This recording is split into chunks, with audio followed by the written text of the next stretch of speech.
Mabuhay sa ating mga pamilya. Ako si Lolo Care.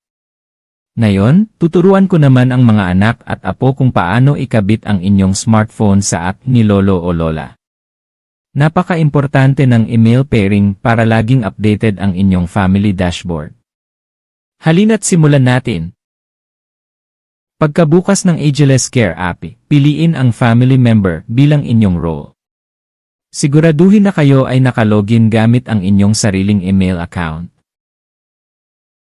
Para makita ang status ni Lola, ay type ang email address na ginamit niya sa kanyang registration.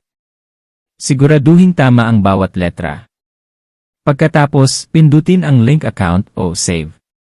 Dito magsisimula ang syncing o ang pagpapasa ng data mula sa phone ni Lola patungo sa inyong dashboard.